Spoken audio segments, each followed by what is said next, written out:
Please keep that in mind. Okay, again, I'm Aaron Kenneston. I'm your county emergency manager and your host for the next few minutes. And we're going to explore actually two themes. The first part of the presentation, we're going to explore what is the regional context of emergency management? Who are the regional public safety players? And then we'll neck it down for the second half and we'll talk about the individuals in our community. You. Okay, so with that, our Emergency Operations Center is regional in nature. We have about 50 different agencies and jurisdictions, and we're getting ready to play our video now. 50 different agencies and jurisdictions that meet up here. We have a short video that's going to make you familiar with our building, and then we'll continue on with our presentation.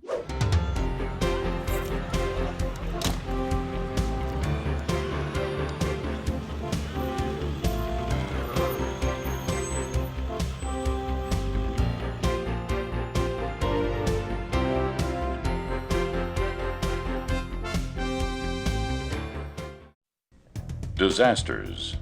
They can disrupt a community in many ways. Here in the Truckee Meadows, our community is not immune to disasters. Fires and floods can occur at any time, and we have the possibility of earthquakes as well. We need to be prepared for this.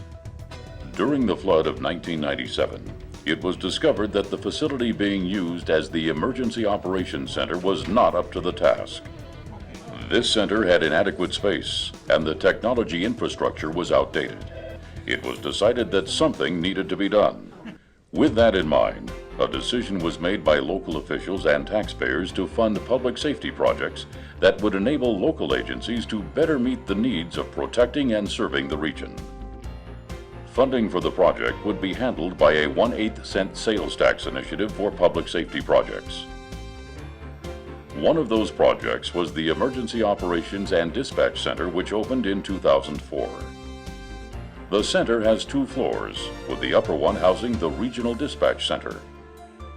The lower floor is the home for the Regional Emergency Operations Center.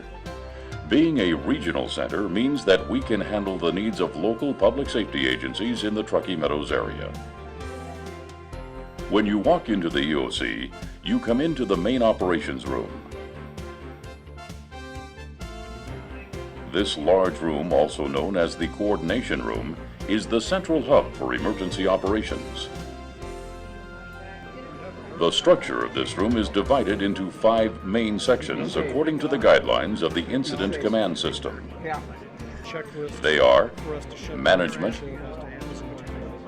Operations, Planning, Logistics, and Finance.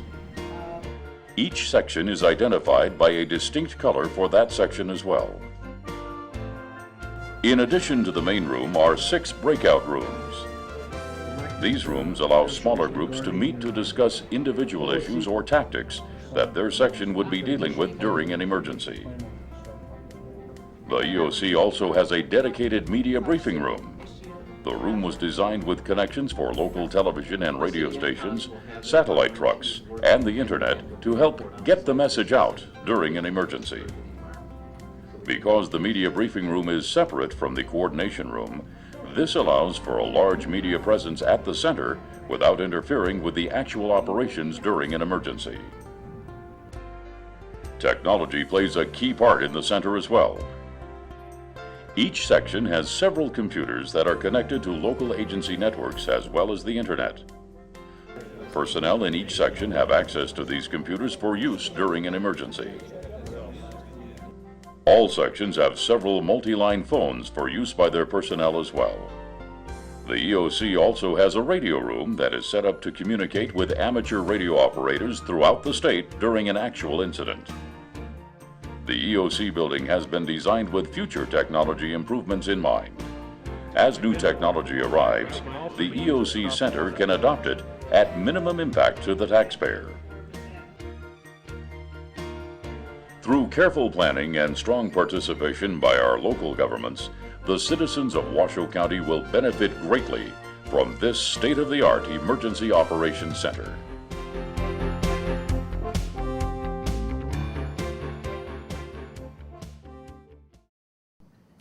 One gentleman had asked a little bit about the funding of the building before we started, and it was the 1997 flood that drove the creation of this building, and we petitioned, we being the region, Washoe County, the city of Reno, and the city of Sparks, petitioned the state legislature to allow 1/8 of 1 penny of sales tax to go into a fund. When the fund became large enough, it was able to support building the facility next door, where all the law enforcement and fire academies occur and all their training, built this building with our 911 operators upstairs and emergency operations center on the first floor. Once these projects were completed, the remaining funds were specified to support the Truckee River Flood Management Project.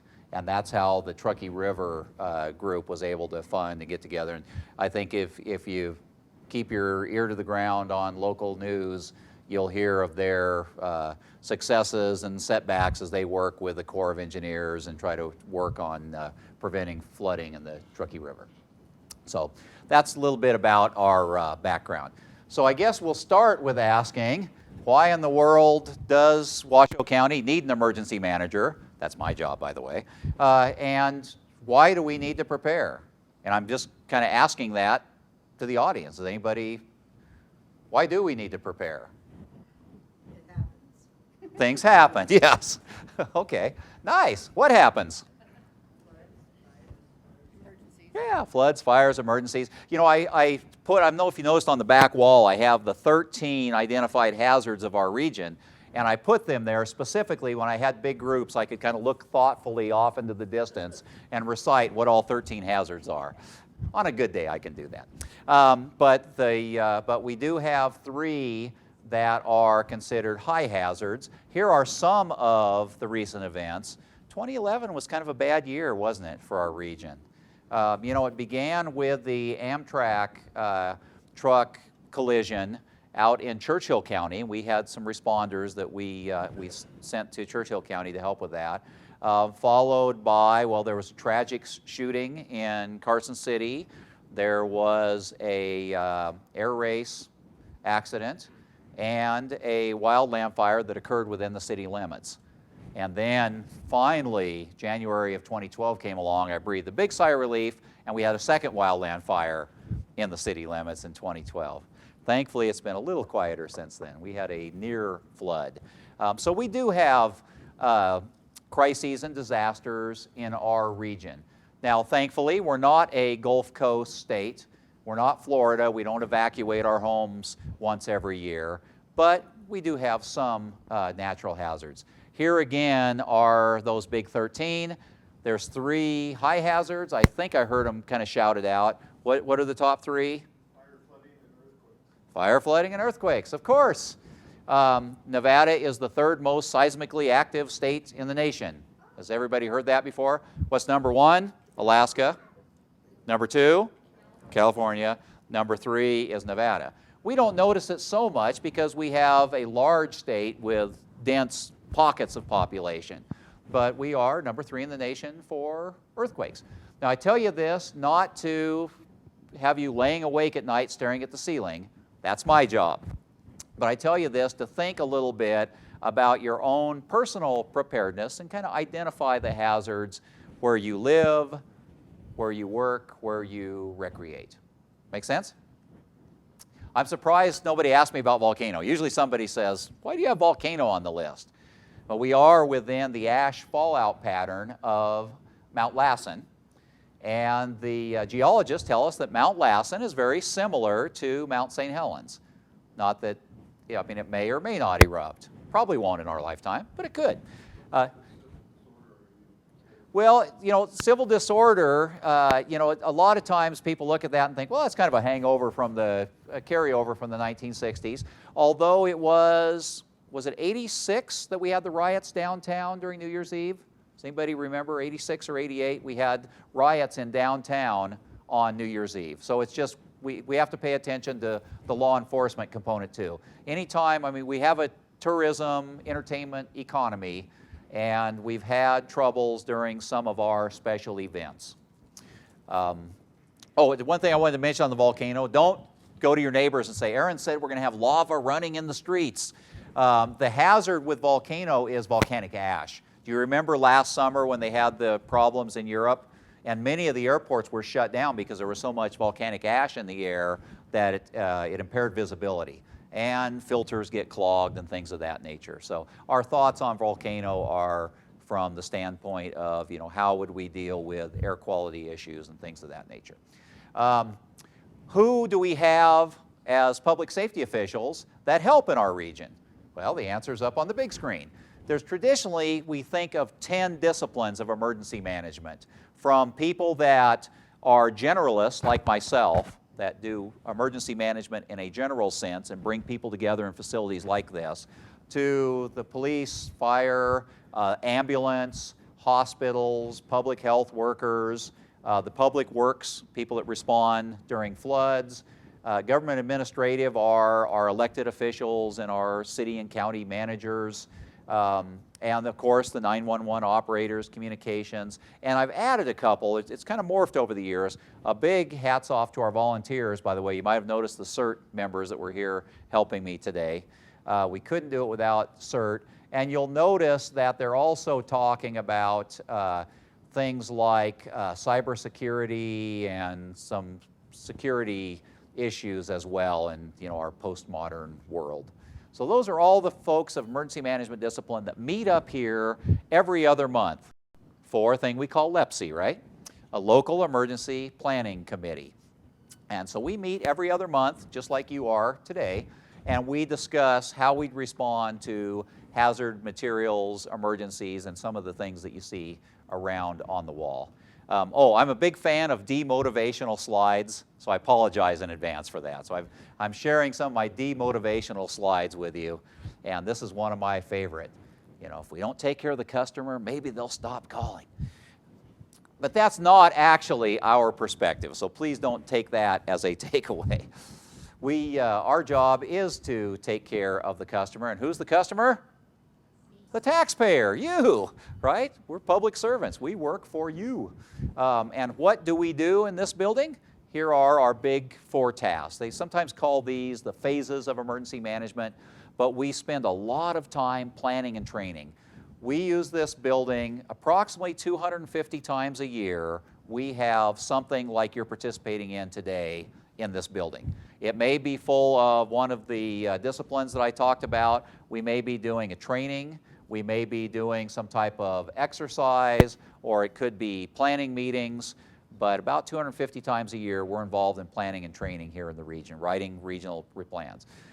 We also coordinate response from this building and recovery actions, and then this thing that we call mitigation, which is trying to lessen the effects of a disaster or prevent them entirely. And so I have just a couple visual examples of those 4 phases of emergency management.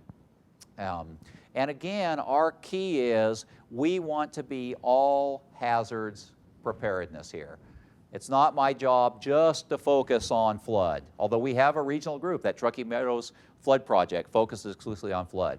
I don't focus exclusively on earthquake, but we have an earthquake safety council that spends their time looking at earthquakes. Our job is to examine all hazards, and with the theory being that if we prepare for all hazards, that our region will be much better off. Okay, response. The people that are in this room typically aren't running out to the disaster scene. Our job here is to help support overarching objectives for the region. For example, the EOC is typically run by either the county or the city manager, and they help decide what's the first priority. Is it open the airport first or open I-80? Kind of set the overarching priorities for the region, and then we bring in resources from sister counties, from the state, from the federal government to resource the first responders that are out in the field. I like these pictures. This is going way back, 2004, 2005. You remember, some of you were here for the large series of storms. We actually had 12-foot drifts in the North Valleys. And one of the innovative things the sheriff did was use our work program to go help shovel people out that needed to go get kidney dialysis and things like that. So we do damage assessment and recovery, and then mitigation. And this is us out planting some crested wheatgrass, which is a drought-resistant, hardy vegetation that doesn't light on fire as easily as the cheatgrass that seems to grow around here so much. So we also do mitigation projects. I want to touch just, again, real quickly, the video talked to this, but we follow a thing called the Incident Command System. And we make it easy because we have color-coded signs hanging over the tables, and you might notice that draped on your chair are also the color-coded vests to make organization during a disaster fairly simple and intuitive. The Incident Command System is used by police, fire, the first responders out in the field, and we mirror that. So the incident commander that's in the field fighting a fire or sifting through a rubble pile can pick up the handy talkie or phone and talk to the commander, if you will, of the EOC. We don't have a command section, we have a management section, because we don't command things from here, but we help manage things from here. And you'll see kind of the usual suspects that hang out with incident commanders. A public information officer to hopefully keep you informed, working with the media, getting the word out for warning and information. Liaisons from other organizations we work with, typically the National Guard, Department of Transportation, Highway Patrol, Department of the Environment, people like that, and then a safety officer as well. That's part of the command staff, or in our case, the management section, for those of you that are sitting at the table with the white sign above you. And you'll notice in the little forms containers here off to the side that we also have color-coded sheets. So if you come in here at 2 in the morning, or it seems like Murphy lives and somebody may call you at 2 in the morning and say, hey, by the way, your boss is out of town, you're now the EOC director. When you come up here, you can pull a color-coded white sheet to your position, and it gives you a quick checklist of here's who you report to, here are your duties and responsibilities. The Incident Command System is organized with an operations section. That's all of you sitting at the green table. And that's made up of all the people that have counterparts out in the field. So law enforcement, hazardous materials, even the coroner, the public utilities, health, hospitals, all have representatives working at that table to coordinate with what's going on in the field, take requests for resources, and they pass them off to the planning section. And the planning section has people like a resource unit leader that has a roster of all the equipment and supplies in the region. So if someone in the field says, we really need a truckload of sandbags, it comes up to the counterpart in operations, it's passed over the planning section, resource unit leader says, we have a truckload of sandbags, here's where they are. Or they say, oops, we need sandbags, in which case it's passed over to you at the red table, the logistics section. Please, logistics, go buy us a truckload of sandbags. What do you think the logistics section does? Yeah, they got to come over to finance first, don't they? Say, please, can I have a check? We need to go buy some sandbags. And so the finance keeps track of the accounting. And it's important for us because when we have a declared regional disaster, we seek some reimbursement or relief from the governor in the state, who seeks relief from the president or the federal government. So by having a finance section that's tracking costs, time, accounting, it allows us to be accurate of what a disaster costs us as local taxpayers and helps us to seek some reimbursement from those rainy day funds that are kept at the state and federal level. Here's just a little bit more on our organization, and some more demotivational. Now, I'm really not serious about this because it says for every winner there are dozens of losers. Chances are you could be one of them. But not, just looking around the room, I can tell that's not this crowd. Not this crowd at all.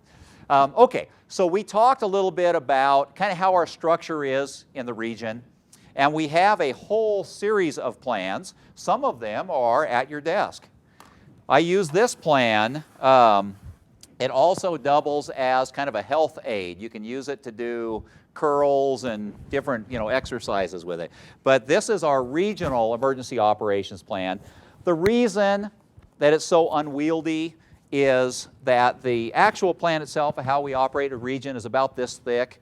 but we have a separate section that describes in detail the City of Reno procedures, the City of Sparks procedures, the county procedures, the University of Nevada Reno procedures, and the school district procedures.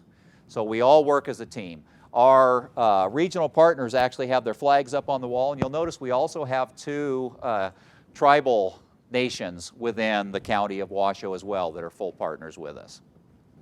One thing unique about our region is that we actually have a formal interlocal agreement signed between the cities and the county. And that's something that, it's kind of like the weather. Everybody talks about how important it is to have these interlocal agreements, but you'd be surprised sometimes. It's very hard to get these governing bodies together to do that. But we have an interlocal agreement. It was signed to establish this building that's jointly owned by the county and the two cities and has the regional partners. And each of the partners contributes to our yearly upkeep and maintenance costs for the building. And the agreement also says that when disasters strike, we stand shoulder to shoulder in a unified manner. We all come together when we have disasters in our region. So that's great. But this leads us into part two of our discussion this morning. That is really good that we have this overstructure, that we have people that are constantly training, practicing. But how many first responders do you think we have in our region? And right now when I say region, I'm talking specifically about Washoe County because that's who cuts my paycheck. Any ideas of how many first responders are in Washoe County? You can guess. 200? I tell people at the most, counting all of our volunteers that are helping, Medical Reserve Corps, American Red Cross, reserve deputies, volunteer fire departments, at the most you might be able to scrape together 5,000 if you counted Reno, Incline Village, Gerlach, everybody within the confines of Washoe County. Now what's the current population of Washoe County? It's around, close to, I think it's close to 427, but over 420,000. That's not a real good ratio. I mean, what that tells me is that if a disaster strikes, I probably will not have my own dedicated law enforcement officer or fire services individual, public health officer to come to my house and work with me.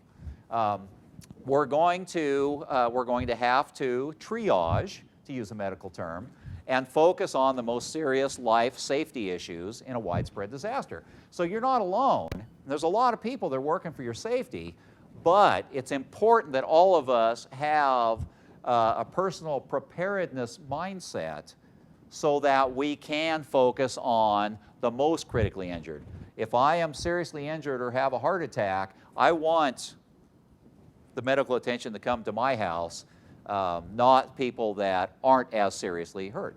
So, this is our little figure that, 95% of emergencies, who's there first? We are, right? I mean, it would be nice if every time there was a crime, it happened in front of a police officer, or every time there was a fire, the fireman happened to be standing there. But the fact of the matter is that these things occur while typically one of us are there. So, what can you do? I was hoping you had something, because this is kind of as far as my slides go. And I'm really hoping you guys can help me out in case another group comes up here. But you can be prepared. What I always tell everybody is our region, our country, would be so much better off if people would do three things. Make a plan, assemble a kit, stay informed. And that's the gist of what I want to talk about this morning. Make a plan, assemble a kit, stay informed. We'll talk a little bit about each one of those components and hopefully be better for it. Any ideas of what should be in your plan?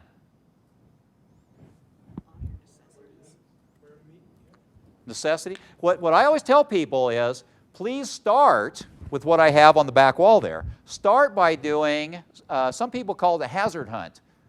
Look around your house, your place of work, the places you frequent, and think, what could I be affected by?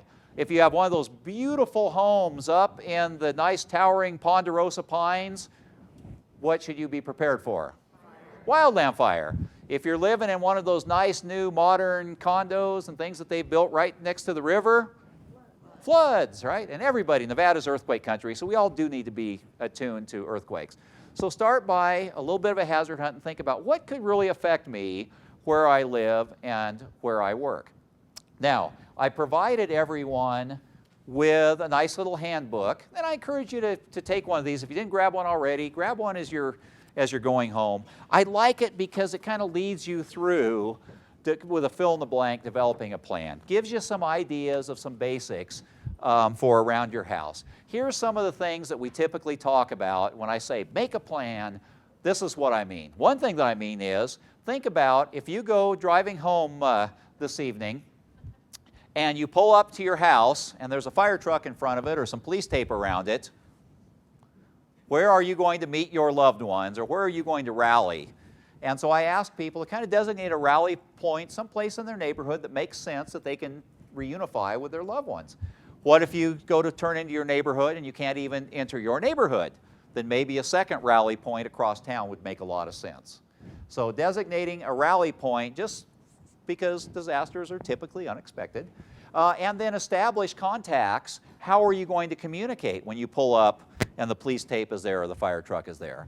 So keeping some telephone numbers. Now, if you're like me and you became enamored, it took a while before my kids finally convinced me that I just had to have this iPhone, because I didn't think, what does a guy like me need this?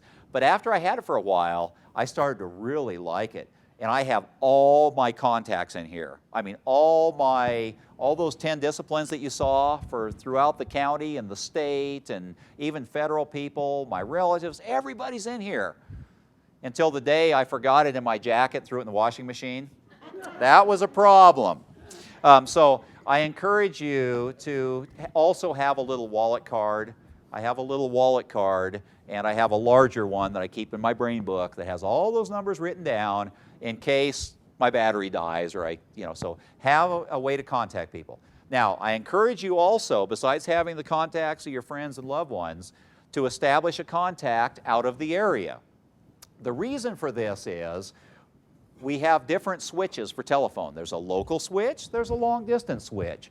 It is one of those interesting facts that often when a disaster occurs, the local switch gets tied up, but you're still able to make a long-distance call. And often, long-distance calls are able to be made into the region, but typically going out, you're able to do that. So if you have Aunt Susie or Uncle Bob in Iowa, you can call and say, I just tried to go home, I'm moving to my rally point, just wanted to let you know. And your loved one can do the same thing, and Aunt Sally or Uncle Bob can relay that information. Does that make sense to you? So establishing contacts, having a rally point. Also think about those important papers, and this is a group that thinks about things like that, aren't you? So think about having your vital records. It is so easy now to scan them and have an electronic copy somewhere off-site or to make copies of things. Really encourage you to do that. Even in that snowstorm we had in '04, we had so many people that ran out of their prescription because they couldn't get to a pharmacist for a week. So having a copy of that and being able to show, yeah, this is my prescription, can you just give me enough meds for another couple days until things get back to normal? Really smart thing to have in your plan.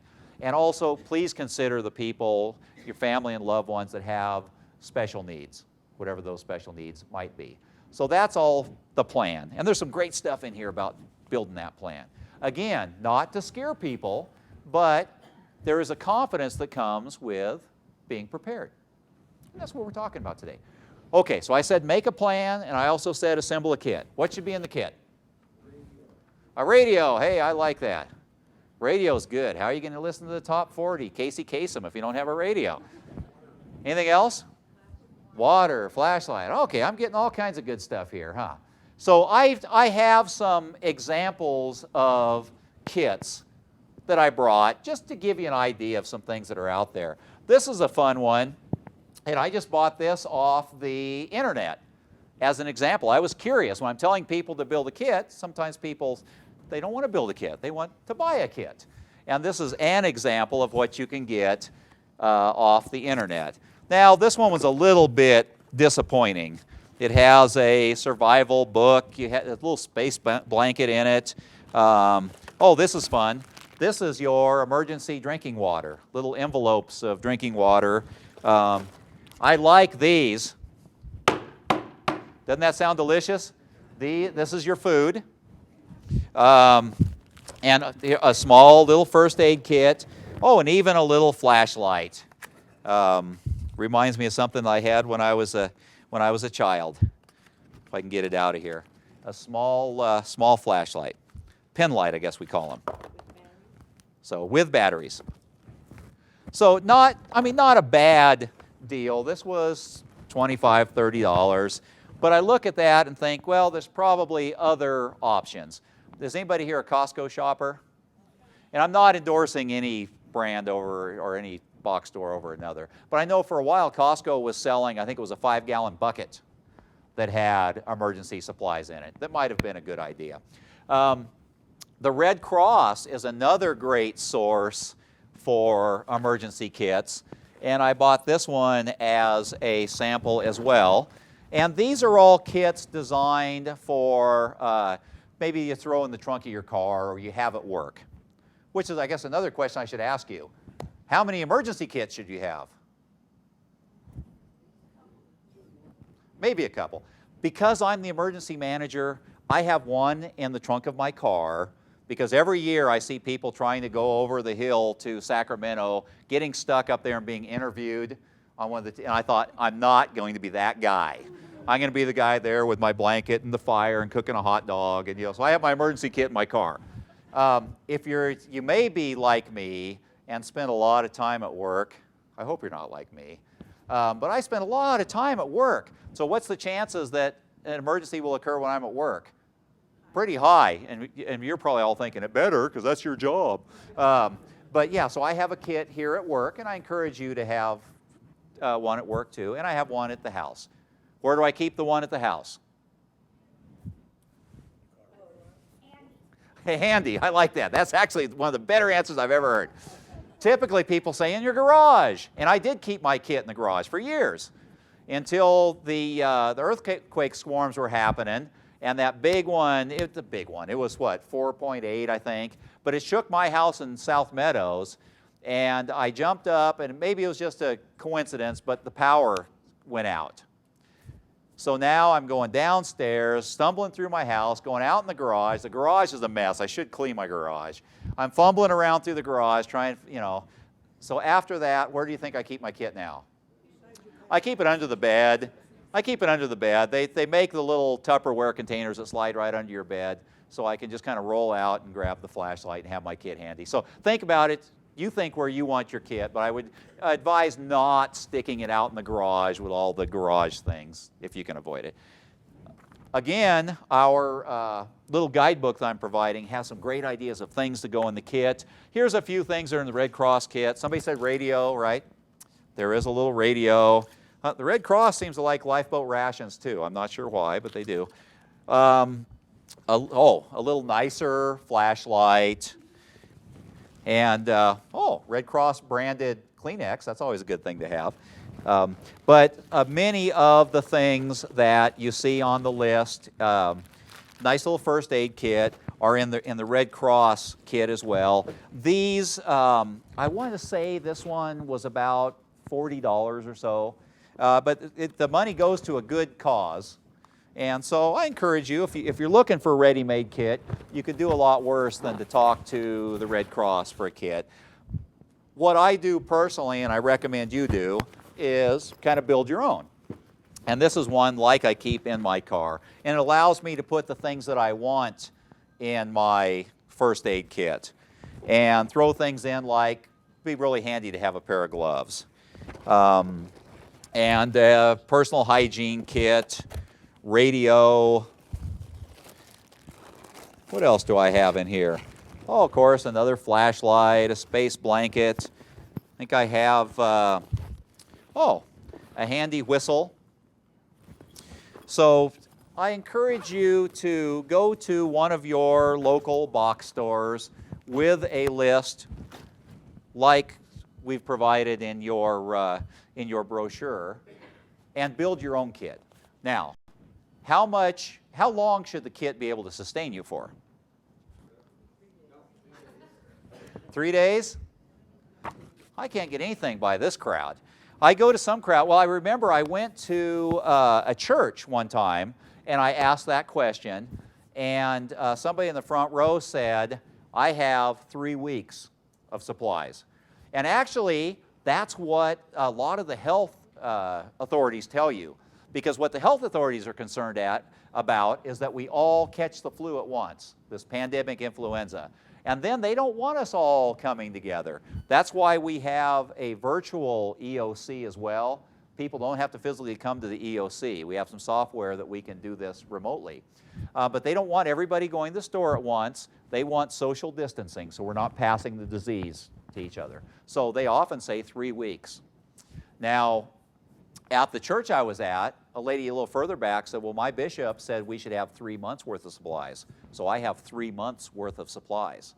And I applaud you if you can do that.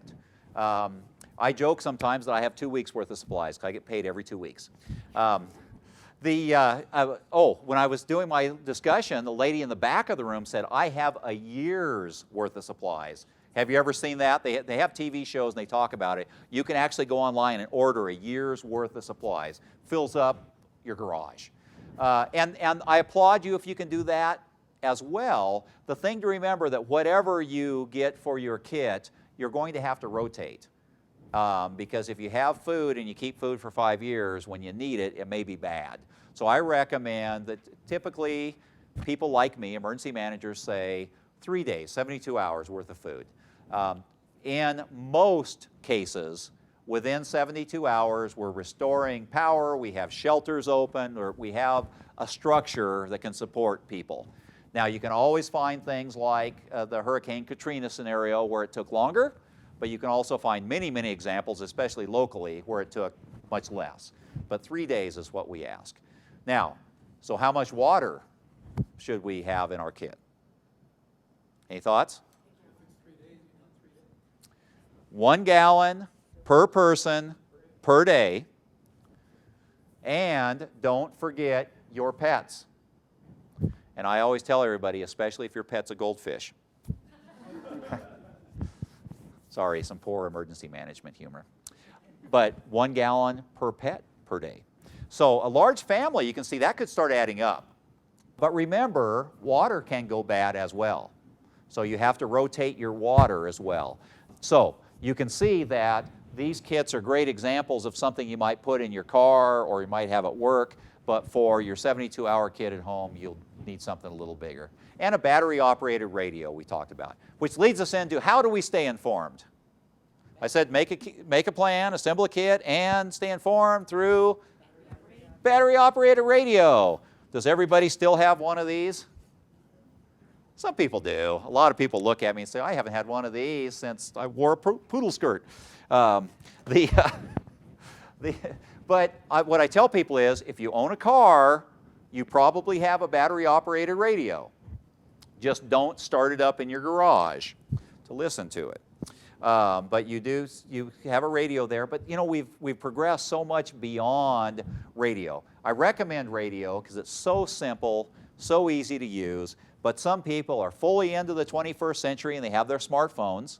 And there's great ways to stay informed with a smartphone. I wanted to mention, and I don't get paid by KKOH Radio too. I want to be upfront about that. But I wanted to mention that KOH Radio is our primary station for emergency alert system messages. So when there is a disaster or even the weather service is sending out a message, it goes out typically through KOH Radio, but then by law has to be picked up by the other radio and television stations. And we're finally kind of getting all the cable TV and all that sorted out as well. So, so those messages by law have to be transmitted. If not, the FAA will take the license of the television or radio station that doesn't transmit those messages. Let me kind of wrap things up here, and I want to close on talking about reverse dialing and kind of keeping informed. Did anybody here get the robocall about the 28th of December? Your phone rang and it said, this is an emergency alert message. We have a system called Code Red in our region, and it is driven off our 911 database. We rarely use it. We only use it in what's deemed by public safety officials to be a big emergency. So most people are unaware of it. On December 28th, I did a county-wide test because it's billed as being able to call 50,000 people an hour. And so we tested it and called every phone that's in the landline that's in the county. And it lived up to its billing, that we were getting over 50,000 people an hour. So if you have a landline plug-in-the-wall phone, you should have received a call. The reason I say you should have, because you should be in the 911 database upstairs. So if you called 911 and hung up, what would happen? They'd call you back or send a police cruiser or a fire truck to their house, or to your house, because they know. Because if you have a telephone, you're in that 911 database. It could save your life someday. We use that same database if the fire engine looked over and there was a tanker truck flipped over and it had chlorine gas or something in it, and it was, a cloud was going to float towards the neighborhood. That same system, they can call the 911 dispatcher upstairs. He or she can circle the neighborhood, record a message, and hit go, and that phone will dial every phone that's in that area. If you have a landline phone, you're in that system. Yes, sir? If you have just a basic cell phone and you call 911, can they track you to that? They cannot. Now, this goes back to our gentleman a minute ago that was talking about where are we at in technology. Very soon, within the next couple of years, the answer is yes. All the cell providers have to start putting those chips in the phones, but the technology isn't quite there yet. So if that's the case, that's why we have this little icon on this readywashoe.com page that says get the message. You can click on that, and if you click on that, you come to this page that talks just real quick. It's kind of my disclaimer. I don't want to give people the idea that if you sign up for reverse dialing, that you've done the be-all, end-all, and you'll get notified every time. Because if the telephone lines catch on fire and the pole falls over, the line snaps, you're probably not going to get a phone call at your house. If you have a portable phone, it's plug in the wall, but it's a cordless. If the power goes out, you're not going to get a phone call. There's many reasons why systems might not work. So this is my disclaimer page that tells you we're going to put out press release, we're going to send CERT, fire, police, knocking door to door, we're going to do everything we possibly can, and oh, by the way, we're going to try to call you if you sign up.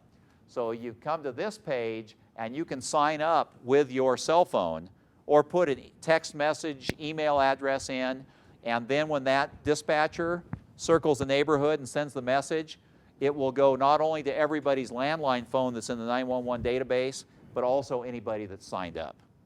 Make sense? Very soon, though, we'll have systems that no matter what your communication device, you'll receive alerts, 911 will know where you are. That's coming. It's taken us a lot of years, and we're getting really, really close. Now, this is Alert ID. I just wanted to toss out, as I'm wrapping up here, just wanted to toss out there are other ways to stay informed. I encourage you to explore Alert ID. What I was just talking about was our government system where I send you messages and warn you. Alert ID is a subscriber system. You can subscribe on your home computer or on your phone or on a smartphone, and you can plug your neighborhood in. And the way that Alert ID works, the primary way it works and why it's so slick, is anytime there's a fire call or a police call that comes into 911 center, automatically, with a tiny delay to allow police and fire a chance to respond, but automatically that gets sent into a text message and a little icon pops up on your home computer. It can email you, it can go to your smartphone, and it says, hey, there was a fire 2 blocks over, or hey, there's a burglary next door. But Alert ID alerts you to what's going on in the neighborhood. And even has a feature that talks about predators and bad people. So I encourage you to explore it. It's another great way to stay informed, be aware of your surroundings. So before I get the hook, the old shepherd's crook, I just wanted to say the president, after 9/11, stood up and said, every citizen a volunteer. He made a plea for every citizen to be part of the preparedness of our great country. And there's lots of ways and lots of roles that you can volunteer and get involved. I make a quick pitch for this thing called the Community Emergency Response Team, the folks that were helping me here today. And they do a training that for all different people, and that helps you be a better citizen, be better prepared, and gives you a role in emergencies if you want to help. Part of being part of the program, you get a nifty little backpack that has many of these things that I was showing you. And my favorite part, you get a cool hard hat, so if you're walking around the area, you don't get bonked in the head by a beam. But the CERT team is a way to get some more in-depth training on disasters and some cool equipment and help your community. Like guys like Tom and Derek and Nora and Sam that are all here helping me today. But there's a role for everybody, whether it's be part of a neighborhood alert or a neighborhood watch, crime watch team. Be a volunteer firefighter if that's what you want. We have a thing called a Medical Reserve Corps. You don't have to be a doctor or a nurse, but you can help, give inoculation shots, respond during disasters. So I just encourage you, if you have an interest, to explore being a volunteer in subcapacity and learn a little bit more about preparedness, because again, when things happen, I don't want to say I'm going to abandon you. I'd never abandon you, but we need to have a mindset that we might be on our own for 72 hours. And the better educated and prepared we are, the smoother that transition will be. Okay? All right, so that's what I had today. Thank you for coming.